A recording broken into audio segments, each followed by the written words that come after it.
बिहार के जितने भी स्टूडेंट हैं, आप सभी लोग जानते हैं कि बिहार में नौकरियों का बहार चल रहा है, यानी बौछार चल रहा है। एक वैकेंसी का नोटिफिकेशन खत्म ही नहीं होता है, पहले दूसरा वैकेंसी का नोटिफिकेशन जारी कर दिया जाता है। तो मैं आप लोग को आज के सेशन में एक और नोटिफिकेशन लेकर आया हूं, जिसमें आप लोग को बतलाऊंगा कि ये किस टाइप का वैकेंसी है। इसका सैलरी जो है, जितना आप लोग सोचते हैं उससे बहुत ज़्यादा है, यानी 1 लाख के आसपास इसका सैलरी आप लोग को देखने को मिलेगा। ये अलग अलग पोस्ट पर जो है वैकेंसी निकाला गया है, यानी इसमें बहुत ज़्यादा पोस्ट है। हम लोग देखेंगे कि कौन से पोस्ट पर जो है कितना जो है वैकेंसी है, क्या इसके लिए क्वालिफिकेशन रखा गया है, क्या यहाँ पर एक्सपीरियंस भी मांगा जा रहा है। तो अलग अलग पोस्ट के लिए क्या क्या क्वालिफिकेशन रखा गया है उसके बारे में भी हम लोग समझेंगे, यानी A to Z जानकारी हम लोग समझेंगे। यहाँ पर केवल आप लोग को इंटरव्यू के जरिए जो है यहाँ पर जॉब मिल जाएगा, यहाँ पर एग्जाम देने आप लोग को नहीं जाना है, यानी नो एग्जाम सीधा भर्ती हम लोग कर सकते हैं। केवल इंटरव्यू के बेसिस पर आप लोग के पास जो इतना बड़ा वैकेंसी हाथ रख सकता है। आप सभी लोग जानते हैं कि ये कितना बड़ा जो है नौकरी है, यानी इसका जो है हम लोग सैलरी का बात कर लेते हैं तो 80,000 से लेकर 1,10,000 तक इसका सैलरी आप लोग को देखने को मिलेगा। यानी स्टार्टिंग में जो है आप लोग को 50,000 60,000 प्लस यहाँ पर जो है सैलरी देखने को मिलेगा। तो चलिए हम लोग इस सेशन को स्टार्ट करते हैं और इस वैकेंसी के बारे में पूरा बेहतरीन तरीके से समझने का प्रयास करते हैं। तो चलिए हम लोग सेशन को स्टार्ट करते हैं। सेशन को स्टार्ट करने से पहले यदि आप लोग इस चैनल पर पहली बार आए हैं और चाहते हैं कि बिहार में कोई भी वैकेंसी का नोटिफिकेशन जारी किया जाता है उसका जानकारी सबसे पहले आप तक पहुंचता रहे, चाहे वो छोटा वैकेंसी हो या बड़ा वैकेंसी, उसका जानकारी सबसे पहले आप तक पहुंचता रहे, तो आप लोग हमारे इस चैनल को सब्सक्राइब सभी लोग जरूर कर लीजिएगा।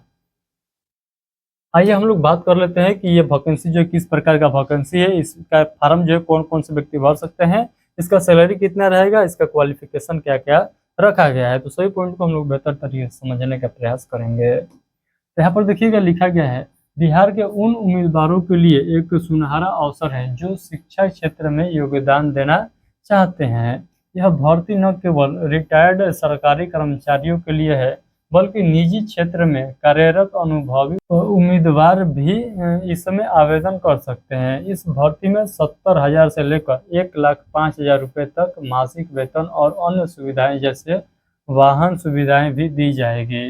बिहार बोर्ड रिक्वायरमेंट 2025 की इस प्रक्रिया से आप अपने करियर को नई दिशा दे सकते हैं। भाई हम लोग समझते हैं कि ये वैकेंसी जो है किस प्रकार का है। इसके अलावा आप लोग देख सकते हैं बिहार बोर्ड वैकेंसी 2025 की प्रक्रिया पूरी तरह पारदर्शिता है और संविदा के आधार पर नियुक्ति जो है 11 महीने के लिए होगी। यहाँ पर देख सकते हैं इसका जो नियुक्ति किया जाएगा केवल और केवल 11 महीने के लिए ही इसका नियुक्ति किया जाएगा संविदा के आधार पर। ये 11 महीने के लिए ही ये वैकेंसी है, ये जॉब है जिसे प्रदर्शन के आधार पर बढ़ाया जा सकता है। यह भर्ती उन लोगों के लिए भी खास है जो तकनीकी क्षेत्र में अनुभव रखते हैं, जैसे प्रोग्रामर और नेटवर्किंग एडमिनिस्ट्रेटर कार्य कर सकते हैं। तो यहाँ पर ये सभी पॉइंट बतलाया गया है। तो ये जो है वैकेंसी, यानी ये जो जो जॉब है ये 11 महीने के लिए जॉब है। ये जो है आगे भी इसका टाइम बढ़ाया जा सकता है, यहाँ पर ये भी बात को क्लियर किया गया है। तो ये नहीं कि 11 महीने के बाद आप लोग को हटाइए दिया जाएगा, ऐसा नहीं है, इसको भी इसका टाइम भी बढ़ा दिया जाएगा। बट शुरुआत में बताया गया है कि 11 महीना से कम जो है आप लोग को समय नहीं मिलेगा यदि आप लोग इसमें पास होते हैं तो इंटरव्यू के जरिए। यहाँ पर हम लोग बात कर लेते हैं महत्वपूर्ण तिथियां को लेकर। तो यहाँ पर देखिए का कार्यक्रम दिया गया है यहाँ पर, और यहाँ पर तिथि और विवरण दिया गया है। तो भर्ती विज्ञापन और आवेदन फार्म जारी होने की तिथि जो है कब से कब तक, 2 जून 2025 को आधिकारिक रूप से जो है प्रकाशित किया गया है। इसका जो है क्या तो नोटिफिकेशन। तो इंटरव्यू का तिथि हम लोग देख लेते हैं। तो 18 जून 2025 सुबह 11 बजे से शुरू होगा इसका इंटरव्यू। तो ये 18 जून को आप लोग को इंटरव्यू देने जाना होगा। इसका इंटरव्यू आप लोग कहाँ देने जाइएगा, तो समिति मुख्यालय सिन्हा लाइब्रेरी रोड पटना आप लोग को जाना होगा। इसका जो है इंटरव्यू देने, इंटरव्यू पास हो जाइएगा तो 11 महीने के लिए आप लोग को जॉब मिल जाएगा, जिसका सैलरी बहुत अच्छा खासा रहेगा। उसके बाद हम लोग बात कर लेते हैं भर्ती में शामिल पद और जो है रिक्तियाँ। यहाँ पर देखिएगा विभिन्न पदों के लिए जो है रिक्तियाँ निम्नलिखित है, यहाँ पर देख सकते हैं। यहाँ पर पद का नाम दिया गया नीचे में और यहाँ पर पदों की संख्या दिया गया है। तो यहाँ पर निगरानी पदाधिकारी का जो है एक पोस्ट पर वैकेंसी का नोटिफिकेशन जारी किया गया है। उसके बाद यहाँ पर देखिएगा लिखा गया है उप सचिव का 5 पोस्ट पर जो वैकेंसी रिलीज किया गया है। उप निदेशक यानी IT के पद पर जो है यहाँ पर एक पोस्ट पर वैकेंसी रिलीज किया गया है। सहायक सचिव के लिए जो है एक पद है। और हम लोग आगे बात कर लेते हैं। तो आगे जो है हम लोग देख लेते हैं। तो आगे देखिएगा यहाँ पर लिखा गया है प्रोग्रामर का जो टोटल वैकेंसी है एक पोस्ट पर है और सहायक प्रोग्रामर का जो है एक पोस्ट है। नेटवर्किंग एडमिनिस्ट्रेटर का जो है एक पद है, और हार्डवेयर टेक्नीशियन का जो है एक पद है, और सहायक का यहाँ पर 52 पोस्ट है। सबसे ज़्यादा जो है सहायक जो पोस्ट है, इस पर जो है वैकेंसी देखने को मिलेगा। टोटल हम लोग वैकेंसी का बात कर लेते हैं तो 64 पद पर जो है ये वैकेंसी रिलीज किया गया है। 64 पोस्ट पर जो है इस वैकेंसी का नोटिफिकेशन जारी किया गया है। तो आई होप कि सभी पॉइंट आप लोग को बेहतरीन तरीके से समझ में आ चुका है। कुल 64 पदों पर भर्ती होगी जो संविदा के आधार पर होगी। बिहार बोर्ड भर्ती 2025 में विभिन्न तकनीकी और प्रशासनिक पदों को शामिल किया गया है, जो इस विविध उम्मीदवारों के लिए आकर्षक बनाता है। आई होप कि ये सभी पॉइंट आप लोग को समझ में आ चुका है कि किस पद के लिए कितना वैकेंसी यहाँ पर रिलीज किया गया है। उसके बाद हम लोग बात कर लेते हैं पद का नाम, और वहाँ पर हम लोग शैक्षणिक योग्यता यानी क्वालिफिकेशन का हम लोग बात कर लेते हैं, और एक्सपीरियंस का यहाँ पर नीचे में देखिएगा पद लिखा गया है, यहाँ पर एक्सपीरियंस और क्वालिफिकेशन रखा गया है। तो निगरानी पदाधिकारी के लिए जो है यहाँ पर बिहार प्रशासनिक सेवा में यदि आप लोग कार्य किए हैं, बिहार शिक्षा सेवा केंद्र या राज्य सरकार के किसी भी विभाग से यदि आप लोग सेवानिवृत्त अधिकारी हैं तो आप लोग इसका फॉर्म भर सकते हैं। साथ ही यदि आप लोग अभ्यर्थी केंद्र या राज्य की किसी भी परीक्षा समिति में कार्यरत या सेवानिवृत्त हैं तो आप पर भी आप लोग इसका फॉर्म भर सकते हैं। किसका? तो निगरानी पदाधिकारी का। उप सचिव का जो है आप लोग फॉर्म तभी भरिएगा जब आप लोग बिहार प्रशासनिक सेवा या बिहार शिक्षा सेवा या राज्य सरकार के किसी भी संस्था से सेवानिवृत्त अधिकारी जो है तभी जो है आप लोग इसका फॉर्म भर सकते हैं। उसके बाद उप निदेशक हम लोग पोस्ट के लिए क्वालिफिकेशन का बात कर लेते हैं। तो एम टेक जो है कंप्यूटर साइंस ले और IT सेक्टर से के साथ साथ यदि आप लोग जो है कम से कम 6 वर्षों का IT क्षेत्र में कार्य का अनुभव किया है, एक्सपीरियंस है, तो पर भी आप लोग इसका फॉर्म भर सकते हैं। या आप लोग बीटेक MCA डिग्री धारक जिनके पास कम से कम 8 वर्षों का कंप्यूटर IT क्षेत्र में अनुभव यानी एक्सपीरियंस है, तब पर भी आप लोग इसका फॉर्म भर सकते हैं। ये सभी पॉइंट बताया गया है। आइए हम लोग आगे के पॉइंट को समझते हैं। यानी इसी प्रकार से आगे देखिएगा तो आप लोग को बताया गया है सहायक सचिव के लिए वही जो है सेवानिवृत्त है और 8 वर्ष का एक्सपीरियंस है, तो आप लोग इसका फॉर्म भर सकते हैं।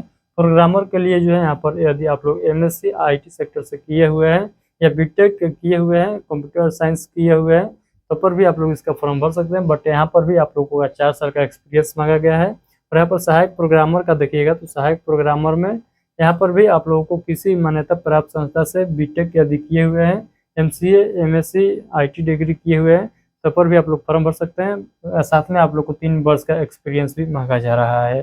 उसके बाद यहाँ पर देखिएगा नेटवर्किंग एडमिनिस्ट्रेटर के पोस्ट के लिए जो है यहाँ पर ये क्वालिफिकेशन रखा गया है। यहाँ पर भी 4 साल का एक्सपीरियंस मांगा गया है। हार्डवेयर टेक्नीशियन के लिए यहाँ पर क्वालिफिकेशन आप लोग देख सकते हैं, और यहाँ पर 2 वर्ष का जो है कंप्यूटर सिस्टम जो मेंटेनेंस का अनुभव यानी यहाँ पर भी एक्सपीरियंस आप लोग को मांगा गया है। उसके बाद सहायक पोस्ट के लिए देखिएगा तो बिहार विद्यालय परीक्षा समिति के सेवानिवृत्त सहायक पदाधिकारी ही इस पद के लिए पात्रताएं होंगे। तो आई होप कि सभी पॉइंट आप लोग को समझ में आ चुका है। अब आइए हम लोग बात कर लेते हैं कि यहाँ पर जो है जरूरी दस्तावेज, यानी आप लोग इसका फॉर्म भरिएगा तो कौन कौन से जरूरी दस्तावेज आप लोग के साथ होना चाहिए, और आप लोग इसका इंटरव्यू देने जाइएगा तो वहाँ पर भी आप लोग को दस्तावेज को ले जाना होगा। यहाँ पर देख सकते हैं निम्नलिखित दस्तावेज लिखा गया है। यहाँ पर विविध प्रमाण पत्र में आवेदन पत्र जो है बायोडाटा के साथ आप लोग को ले जाना है। शैक्षणिक योग्यता और जो है अनुभव संबंधी प्रमाण पत्रों की जो है अभी प्रमाणित छायाप्रति लेना है, और इन दस्तावेजों को आवेदन पत्र के साथ जो है इंटरव्यू के समय जमा करना होगा। तो ये सभी डॉक्यूमेंट को आप लोग को इंटरव्यू के साथ जो है आवेदन का जो प्रिंट आउट निकलवाएंगे उसके साथ आप लोग को जमा करना होगा। उसके बाद हम लोग यहाँ पर बात कर लेते हैं कि इसका जो है पदानुसार वेतन कितना होगा और इसका सुविधा क्या क्या है। तो निगरानी पदाधिकारी के लिए यहाँ पर देख सकते हैं इस पद पर मानदेय की राशि का निर्धारण सामान्य प्रशासनिक विभाग बिहार के आदेश के अनुसार किया जाएगा। साथ ही हर माह एक सरकारी वाहन की सुविधा भी प्रदान की जाएगी। उप सचिव के लिए जो है वही प्रक्रिया है जो प्रशासन के द्वारा यहाँ पर बताया जाएगा। और यहाँ पर देखिएगा उप निदेशक के लिए जो है यहाँ पर 1,05,000 प्रति माह वेतन रहने वाला है। तो ये आप सभी लोग समझ सकते हैं कि कितना जो है वेतन रहेगा। उसके बाद हम लोग यहाँ पर बात कर लेते हैं सहायक सचिव का। तो सहायक सचिव के लिए जो है 55,000 प्रति महीना जो है सैलरी दिया जाएगा। और प्रोग्रामर के लिए जो है यहाँ पर 75,000 सैलरी रखा गया है। सहायक प्रोग्रामर के लिए 70,000 यहाँ पर सैलरी है। नेटवर्किंग एडमिनिस्ट्रेटर के लिए जो है यहाँ पर 75,000 का सैलरी बतलाया गया है। उसके बाद हम लोग आगे अगला पोस्ट के लिए बात कर लेते हैं। तो यहाँ पर देखिएगा 70,000 का यहाँ पर सैलरी है, किसके लिए, तो हार्डवेयर टेक्नीशियन के लिए, और सहायक के लिए यहाँ पर वही प्रक्रिया है। यहाँ पर जो है सहायक यानी सेवानिवृत्त सहायक सामान्य प्रशासनिक विभाग के द्वारा तय किया जाएगा। आई होप कि सही पॉइंट आप लोग को बेहतरीन तरीके से समझ में आ चुका है। आइए हम लोग आगे के पॉइंट को समझ लेते हैं कि इसका जो है सिलेक्शन कैसे होगा, यानी सिलेक्शन प्रोसेस क्या रहने वाला है। बिहार बोर्ड वैकेंसी 2025 में चयन के लिए कोई लिखित परीक्षा नहीं होगी, यानी कोई आप लोग को रिटन एग्जाम नहीं देना है। चयन प्रक्रिया पूरी तरह जो है इंटरव्यू पर आधारित होगी। उम्मीदवारों को 18 जून 2025 को सुबह 11 बजे समिति मुख्यालय सिन्हा लाइब्रेरी रोड पटना में उपस्थित होना होगा। इंटरव्यू के दौरान उम्मीदवारों की योग्यता, अनुभव और प्रदर्शन के आधार पर चयन किया जाएगा। तो क्वालिफिकेशन, इंटरव्यू और जो है आप लोग का एक्सपीरियंस के अनुसार जो है आप लोग का सिलेक्शन लिया जाएगा, ये पॉइंट बताया गया है। यहाँ पर देखिएगा संविदा की शर्तें क्या क्या रखा गया है। तो 11 महीने की संविदा के आधार पर होगी, जिसे प्रदर्शन के आधार पर बढ़ाया जा सकता है। ये जो है संविदा के आधार पर इसके जो है 11 महीने का जो है ये जॉब रहने वाला है, इसको आगे भी बढ़ाया जाएगा, ये बात यहाँ पर बताया गया है। रिटायर्ड उम्मीदवारों की अधिकतम आयु जो 65 वर्ष और निजी संस्थानों के कार्यरत उम्मीदवार की आयु 60 वर्ष होनी चाहिए। यहाँ पर जो है मैक्सिमम जो है एज भी बता दिया गया है, कितना जो है आप लोगों का मैक्सिमम एज होना चाहिए, तभी जो है आप लोग यहाँ पर क्वालिफाई कर पाएंगे। आवेदन कैसे करना है आप लोग यहाँ पर देख सकते हैं। आवेदन करने के लिए आप लोग को बिहार बोर्ड की आधिकारिक वेबसाइट से जो है ऑफिशियल नोटिस कम एप्लीकेशन फॉर्म 2025 डाउनलोड करें, और नोटिफिकेशन के पेज नंबर 4 पर आवेदन पत्र का प्रारूप उपलब्ध है, इसे डाउनलोड करके प्रिंट आउट करा लें। सभी जरूरी जानकारी सावधानी पूर्वक भरें। शैक्षणिक योग्यता और अनुभव के प्रमाण पत्रों की स्व अभिप्रमाणित कॉपी जोड़ें, और 18 जून 2025 को सुबह 11 बजे समिति मुख्यालय सिन्हा लाइब्रेरी रोड पटना में सभी दस्तावेजों के साथ उपस्थित हो जाए। यहाँ पर ये सभी पॉइंट बताया गया है। आई होप कि सभी पॉइंट आप लोग को समझ में आ चुका है। ये जो वैकेंसी है, ये जो कॉम्पिटिटिव एग्जाम की तैयारी करने वाले स्टूडेंट है उनके लिए नहीं है। ये वैकेंसी जो है पहले से जो कार्य कर चुके हैं, पहले से जॉब कर चुके हैं, उन लोग के लिए ये जो वैकेंसी है वो रहने वाला है। तो आई होप कि ये वैकेंसी के बारे में सभी पॉइंट आप लोग को बेहतरीन तरीके से समझ में आ चुका है। थोड़ा बहुत भी आप लोग के मन में डाउट रह जाता है तो बेशक इस वीडियो को कमेंट बॉक्स के माध्यम से हमसे पूछ सकते हैं, मैं उसका रिप्लाई जरूर दूंगा। चलिए बहुत बहुत धन्यवाद। आज का सेशन कैसा रहा, एक प्यारा सा कमेंट करके सब लोग जरूर बताइएगा। मिलेंगे हम लोग आगे किसी और नोटिफिकेशन के साथ। कोई भी वैकेंसी का नोटिफिकेशन रिलीज किया जाएगा तो मैं उसमें आप लोग को जरूर मिलूंगा। चलिए बहुत बहुत धन्यवाद।